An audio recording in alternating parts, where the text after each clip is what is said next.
Hello, everybody. Welcome back to the History of Fresh Produce live stream episode.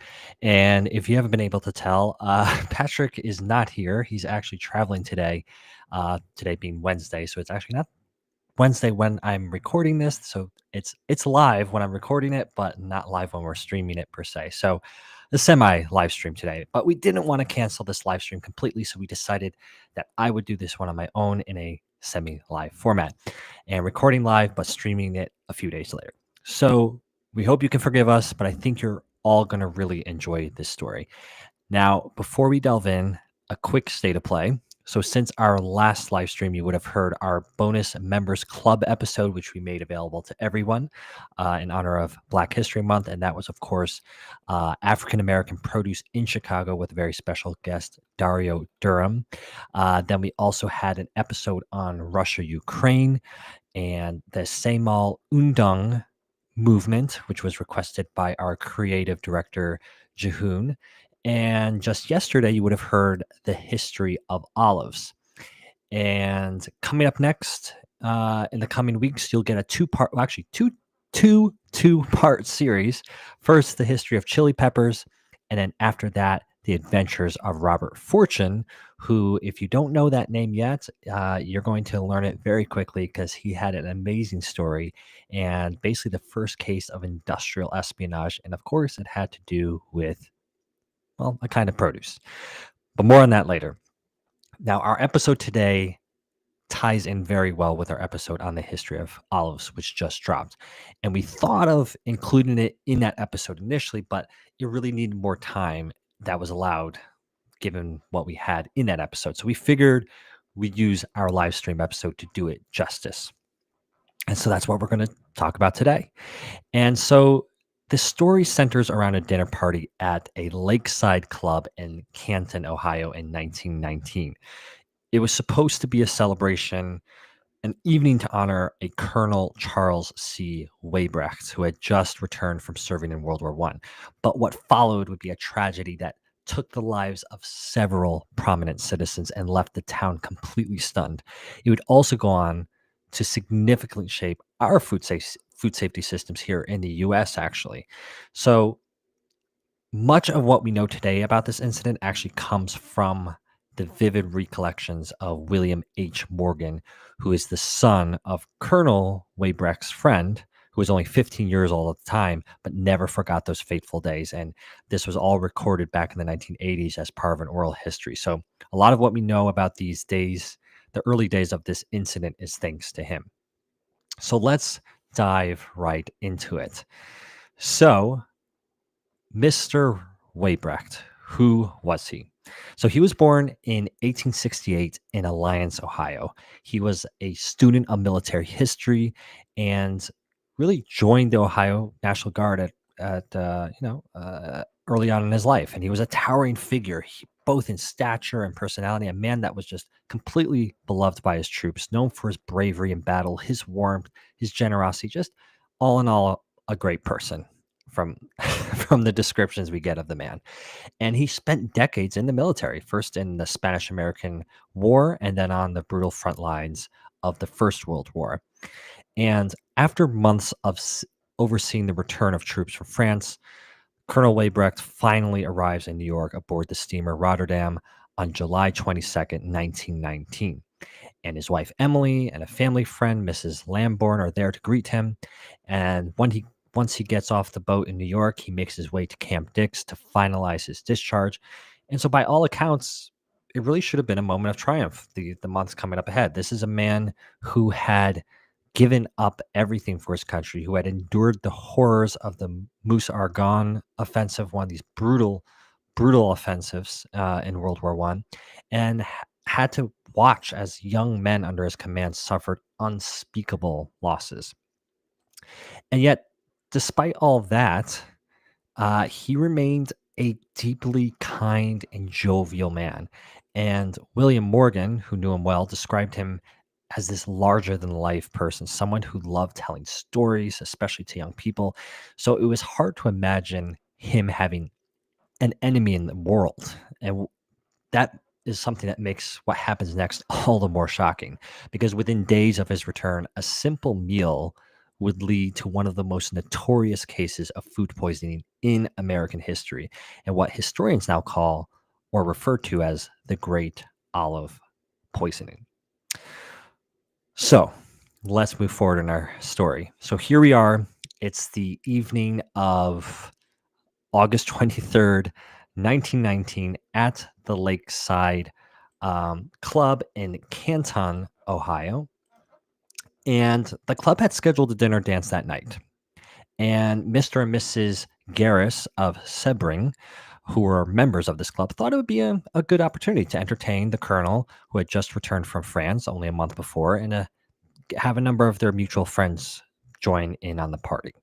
So, in addition to the Garrises, the party included 6 other couples. And we actually have, if you're watching this live right now, on the picture on the screen, you'll see actually a map of the table and all the guests that are around this table. So, first, of course, you had Colonel Weybrecht and his wife, Emily. You have industrialist William Henry Morgan and Annette Scherer Morgan.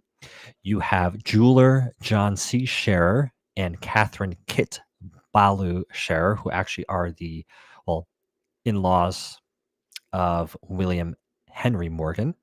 Then you have the executive A. Fred Morris and Ella Bullock Morris.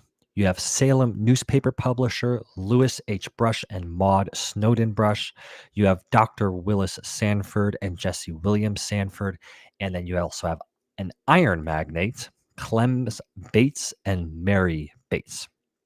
And so the table is adorned with an elegant spread. So just imagine you have the roast turkey as the centerpiece, you have candy, nuts, and crucially, ripe olives that are brought by the person putting this little get together together, and that is Helen Garris.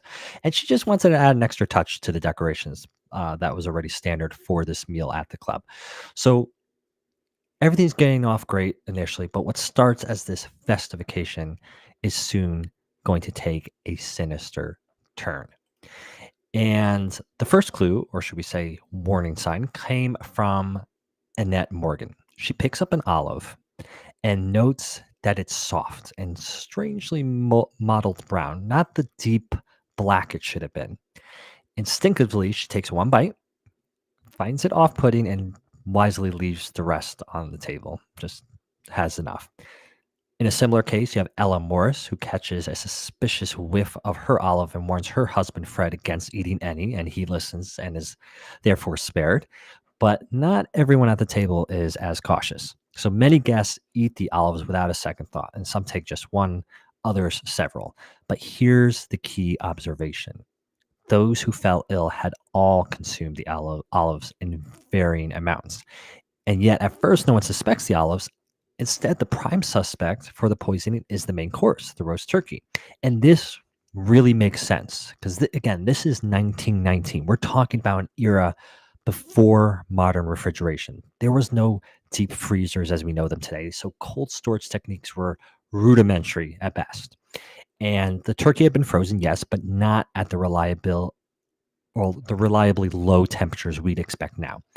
So spoiled poultry was a very real concern. So when guests started falling ill, it was only natural that people assumed the culprit was the turkey.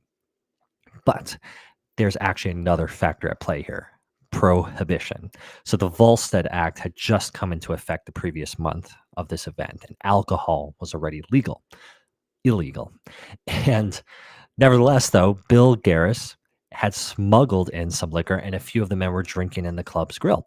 And this leads to one of the more, I would say, absurd theories to emerge from this case, and that is the wood alcohol conspiracy. So some people in Alliance, Ohio, actually believed that the olives weren't the culprit at all, that the real danger came from this adulterated bootleg liquor laced with poisonous wood alcohol. Now, of course, this was complete nonsense, but it speaks to the paranoia of the time. But here's where things get even more interesting.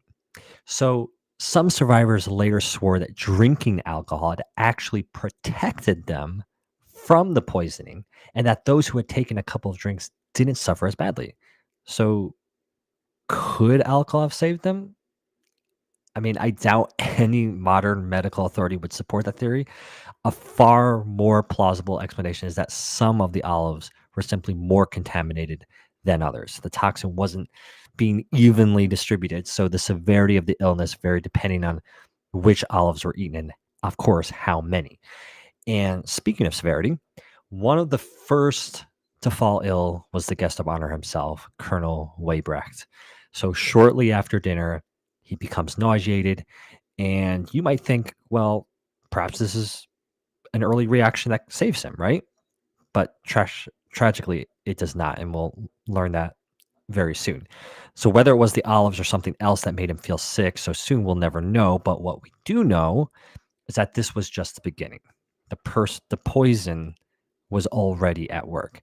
And over the next few days, the true horror of the great olive poisoning would begin to unfold. So let's move forward to the next day. So we just finished off the evening of Saturday, August 23rd. Now it is Sunday, August 24th. And John Scherer, one of the folks sitting at this table the night before, sets off for what should have been a perfectly ordinary and even idyllic late summer activity, and that would be mushroom picking with his brother-in-law, William Morgan. Now, this was an era when mushrooms were far more abundant in open fields and pastures than they are today. You could head out with a basket and return home with a feast in no time at all.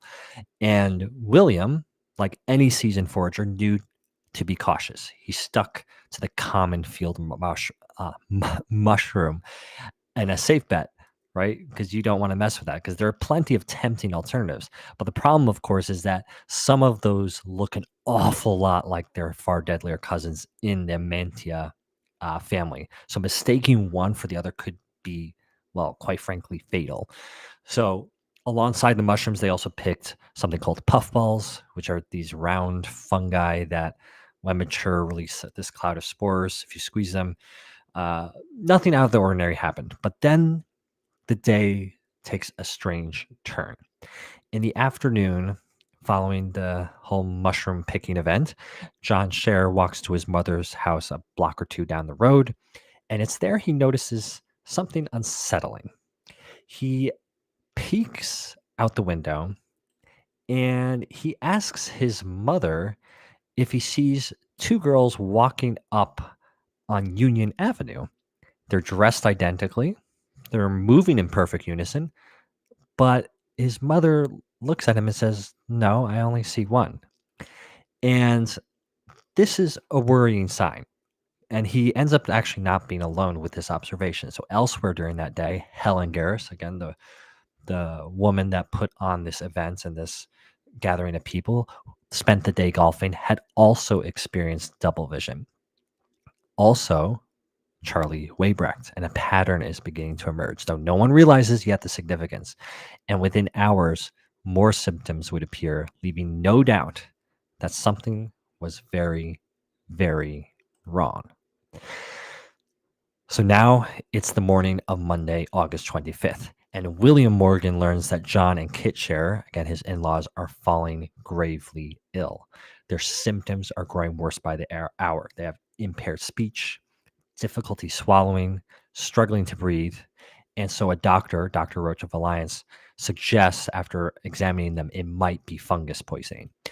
And this, of course, makes perfect sense to Colonel Morgan. You know, the poor man is racked with guilt, convinced that he must have made a mistake in identifying the mushrooms or puffballs during, the picking they did just the day before. But then later that afternoon, he gets another phone call. And this time it's his friend Ben Weybrecht. And Ben's brother, Colonel Charlie Weybrecht, the guest of honor for this dinner a couple nights before, is also sick and really badly. And so a visiting doctor believes the colonel has suffered a cerebral hemorrhage. And as if that wasn't alarming enough, by evening, word arrives that Helen Garris is also in dire straits. And her doctor actually suspects ptomaine poisoning, which is a general term at the time for foodborne illness caused by bacteria. And that's the moment everything clicks for Colonel Morgan. These cases, John and Kit Scherer, Colonel Weybrecht, Helen Garris, they aren't isolated. They all trace back to one event, the dinner party on Saturday night. And so now, with growing urgency, Morgan reaches out to Dr. Roach and lays out his, let's be frank, chilling conclusion. And Dr. Roach, now collaborating with other doctors who are treating the other various victims, agrees that this is no coincidence. It has to be poisoning. But what kind of poisoning? And no one can quite answer that question just yet. Now, that's where a new character enters the scene, and that would be Dr. John Phillips of the Cleveland's Clinic. And he is contacted around 9 p.m. that night, and the symptoms described to him immediately raise alarm bells because, crucially, while he's never seen a case before, he has recently read about it. And that suspicion is botulism. And that's a name today, even still, that fills us with dread. But back then, it was barely understood. Dr. Phillips is both fascinated and deeply concerned, so much so that he wastes absolutely no time. He gets in his car, he drives straight to Alliance in the dead of night. He arrives just past midnight and heads first to Colonel Weybrecht's home. And the prognosis is looking quite grim. The colonel, and at this point, he's lost the ability to speak, manages though to write a question on a notepad. And it's the question that no one wants to ask, but everybody is thinking. And that is, what are my chances? And Dr. Phillips reassures him as best he can. But Weybrecht is a practical man. He's a military man. He can see through these things. And he pens his own answer. He says 50-50. And Dr. Phillips wants to push on. So he goes to Sebring, where Helen Garris is being treated. But before he can leave, the phone rings, and the news is not good. Helen has died. The doctor then rushes to the Scherer's home, where his suspicions are confirmed yet again. It is botulism, but there's no cure. There's no treatment. There's nothing he can do. And so by 4 a.m. on Tuesday morning, another death. Colonel Weybrecht loses his battle. He dies. The bodies are now piling up, and the terrifying question looms: where did the poison come from, and how many more will it claim? Now, it's Tuesday, August 26th, and the situation is growing increasingly grim. The poisoning had now clearly been linked to the Saturday night dinner at the Lakeside Club. That's clear at this point. And everyone who had sat at the Garris table had fallen ill, along with a few others. So Jesse Sanford and Mary Bates were both suffering from severe symptoms. Even Lou and Maud Brush, who were based in Salem, another area, had come down with similar afflictions. But strangely, it wasn't the entire dinner party that had been affected, only those at the Garris table. And it wasn't just the guests. The chef and one of the waiters who had been involved in the service of the meal had become severely ill as well. And tragically, both end up actually dying from the poisoning. So the whole incident quickly spreads panic. The Lakeside Club and the Canton Medical Society are informed, and health officials began to investigate. And it was clear that something deadly had been served, but the source, again, is still unclear. And as such, even today, when incidences like this happen, some wild theories start circulating. Could it have been illegal alcohol? Was there a more sinister cause at play? Some even suggested Bolshevik spies had infiltrated the club, deliberately poisoning the guests. But the more the investigators delve into the situation, the clearer the cause seemed to be. Initially, suspicions were focused on the turkey. After all, turkey had been the centerpiece of the meal, right? And food poisoning from poultry wasn't unheard of. But there was one major anomaly. Not all of the Garris table had fallen ill. In fact, only a select few had shown symptoms. So this made the turkey a less and less likely suspect, and the focus soon shifted to something else on that table. And that, of course, were the olives. And the olives had been served to everyone at the Garris table, and it turned out that they were the common denominator among the victims. Both the chef and the waiter had also tasted them, and tragically both were among the fatalities.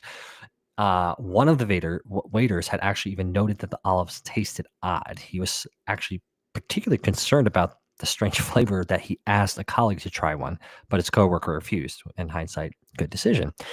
Another waiter then, also uneasy about these olives, then took them to the chef for a second opinion, and the chef, perhaps trusting the quality of the food that he was serving and assuming that these were the same olives that he put on the table, he ate two of the olives unwashed, and tragically, the chef was also among the dead. Um, Fortunately, though, one critical piece of evidence survives this chaos, and that's the jar of olives. It was labeled Mammoth Ripe Olives, packed by Curtis Brothers in California. And this jar was found in the club's refrigerator, and it contained about half dozen olives. So these olives are quickly taken along with a sample of the turkey, and they're sent to Columbus for analysis. And the results were pretty conclusive. The turkey was harmless. The olives, however, contained Bacillus botulinus, which is the bacteria responsible for botulism, one of the deadliest forms of food poisoning known to man. Now, what exactly is botulism? I'm sure many of you have heard it, but might not know exactly how it works and what it does. So, the toxin works by interfering with the cranial nerves, and its symptoms are quite frankly a bit horrifying. It starts with drooping eyelids, difficulty swallowing, paralysis of the mouth and throat. And what's even more terrifying is that the symptoms don't appear immediately. In some cases, it takes as long as 75 hours for victims to start showing signs of poisoning. But perhaps the most chilling part of all this is that despite the horrific symptoms, the food appears to have been perfectly harmless at first glance.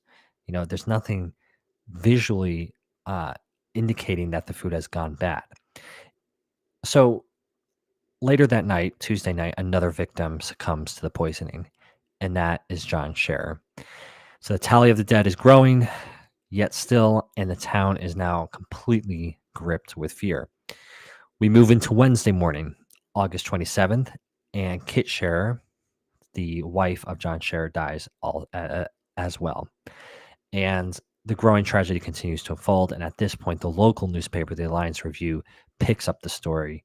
Three prominent citizens of Alliance, Colonel Charles Weybrecht, John Scherer, and Catherine Scherer, have now succumbed to whatever mysterious poisoning had infiltrated the evening meal. And what had started as a local tragedy was now becoming a headline making news event. But there was more. Among the deceased were not only the Scherers, of course, as we've been listing this off as we've been going along here. There's also the several others that have been connected to the Lakeside Club dinner. Helen Garris being the hostess, Frank McAvoy, the chef, and Robert Jennings, the waiter. And so the day's headline on Wednesday actually reads Food Poison Death Toll 6. And there are multiple articles filling the pages detailing the food served and the lives lost. And so by Thursday, August 28th, the situation is growing even more dire. Jesse Sanford's condition is worsening. Mary Bates is critically ill, and the Alliance Review is publishing further details, offering the public a closer look at what transpired. Among the day's revelations was a photograph, actually, of the late Frank McAvoy, the chef of the Lakeside Clubs, alongside a detailed list of the menu that was served at the dinner. And it goes on to list pink meat cantaloupe, white and dark meat turkey with dressing, brown potatoes, scalloped corn with green and red peppers, sliced tomatoes on lettuce with French dressing, fresh rolls with butter, salted wafers, olives, ice cream, spice cake with caramel frosting, nuts, candy, and coffee. And of course, we know that some of these items, including the olives, nuts, candy, Newport creams, and chocolates, were brought to the dinner by Helen Garris. And tragically, Helen Garris was buried on this very day, and August 28th in Sebring. Meanwhile, funeral plans are being made for Mr. and Mrs. Scherer and Colonel Weybrecht set for the following day. So now it's Friday, August 29th, just one day off from a week since the dinner. And it's at this point that the town of Alliance, Ohio falls into a solemn hush as it prepares to say goodbye. to its notable citizens. In the morning, you have John and Kit Share who are laid to rest, their death still just a complete source of shock and disbelief for the town. But the most poignant moment of the day has yet to come. At noon, the mayor of the town makes an extraordinary request. Every business, every store, every workplace in the city is asked to close. And this wasn't just any funeral. This was a moment of collective mourning. The people of Alliance were preparing to honor their most distinguished citizen. And that, of course, was the man of the hour, Colonel Weybrecht. So flags are lowered to half staff, the streets filled with somber faced citizens. And as the afternoon service concluded, there's an immense funeral cortege formed, stretching an astonishing 10 blocks. It's a complete visual representation of grief, of respect. Because this wasn't just a tragedy; it was a civic trauma to this community. And the procession wound its way past Weybrecht's home at 29 South Avenue, as if to grant him this one last journey through the streets he had known so well. And when the cortege finally arrives at the Alliance City Cemetery, the scale of the mourning becomes very, very clear. There's 10,000 people. That's nearly the entire population of Alliance at the time. 10,000 standing in silence, waiting to pay their respects. And yet, even as the community grieved, the horror wasn't over because the very next day, Saturday, August 30th, 1 week since the dinner, the final victim of the poisoning, Jessie Sanford, succumbs. And with her death, the newspaper headlines took on an even darker tone. The Alliance Review no longer referred to this as a dinner party. Now it was something much more ominous.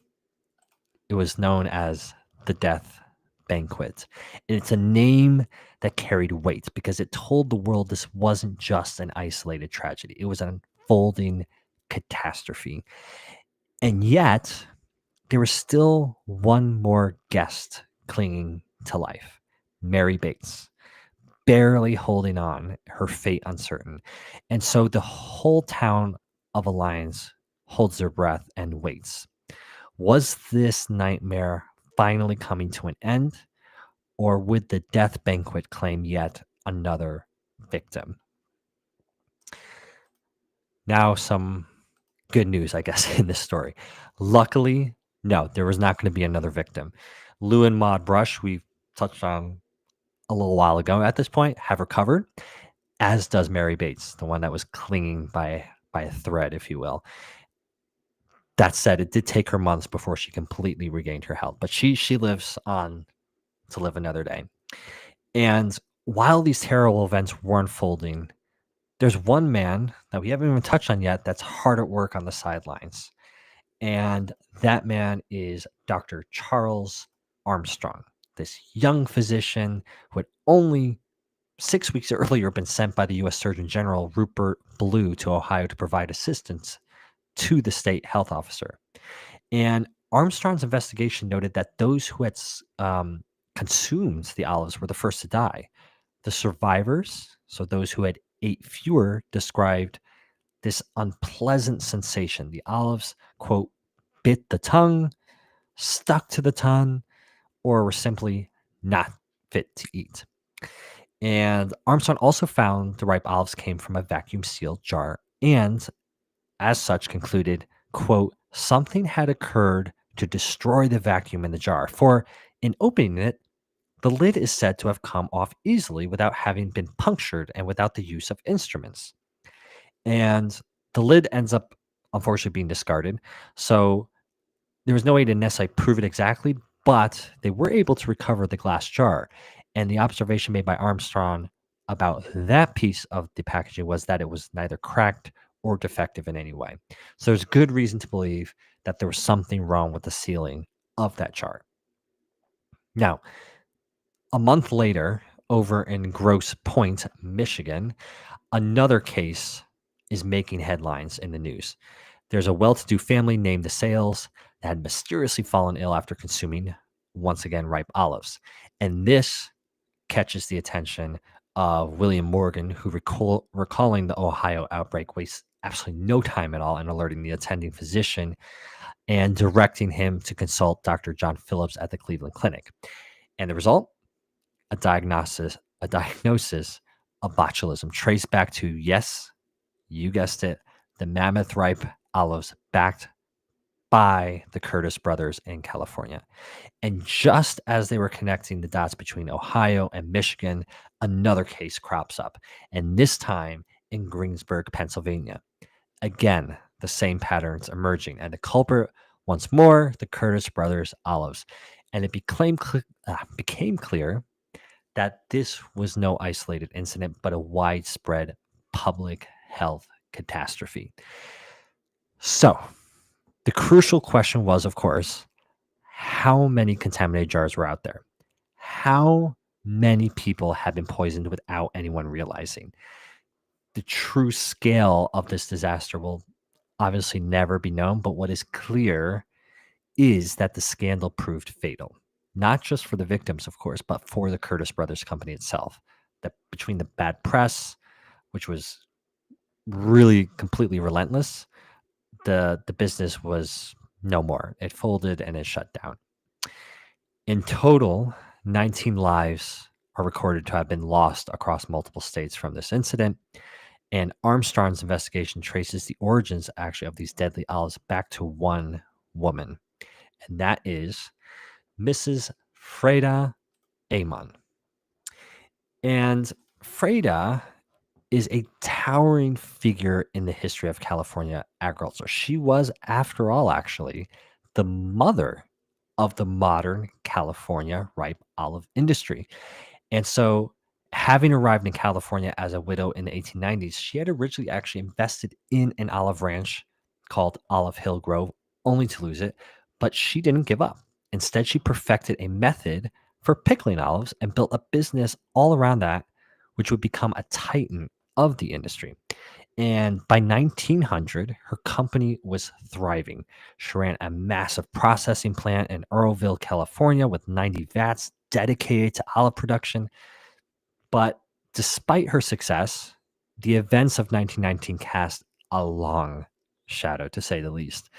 It's said that Freda Amon never fully accepted her company's role in the outbreak, and the implications were simply just too terrible to bear. After all, this was a woman who had built her legacy on bringing California olives to the world, and to acknowledge that her company was at the center of a deadly poisoning scandal, I mean, that would have, of course, been just completely devastating. So, by the 1920s, the California olive industry had been through the ringer, to say it, lightly. What had once been a promising enterprise rooted in the Spanish mission orchards of the 18th century, like we described in yesterday's episode when we're talking about the full history of olives, just had nearly collapsed under the weight of this botulism crisis.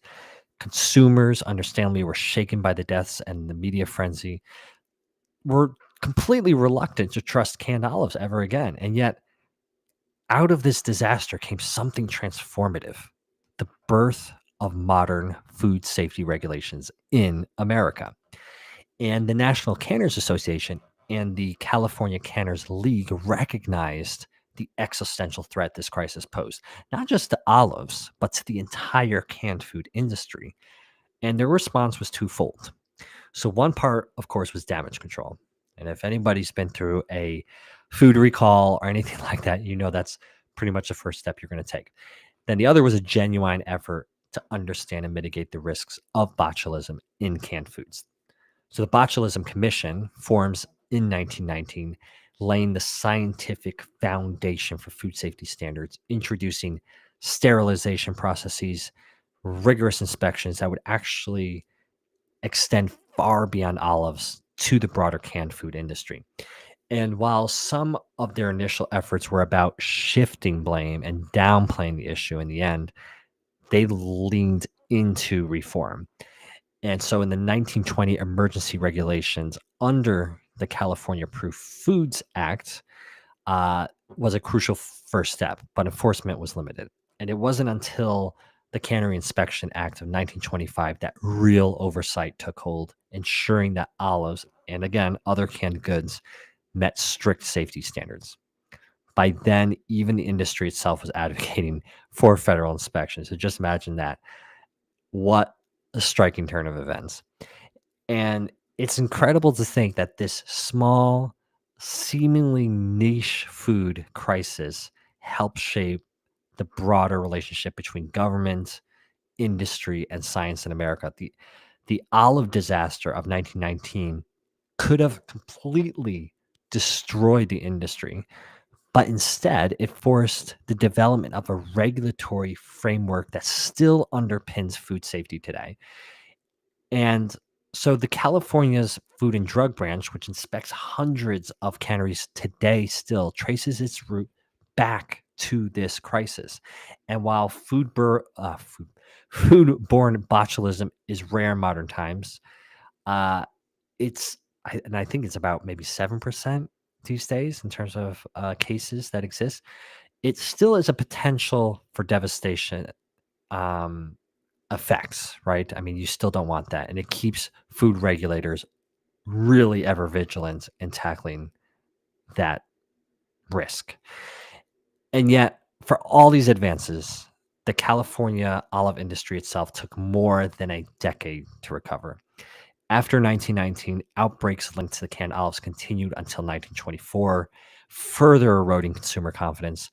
And in some ways, it was a Pyrrhic victory. The industry had helped secure lasting food safety regulations, but at a devastating cost to its own business.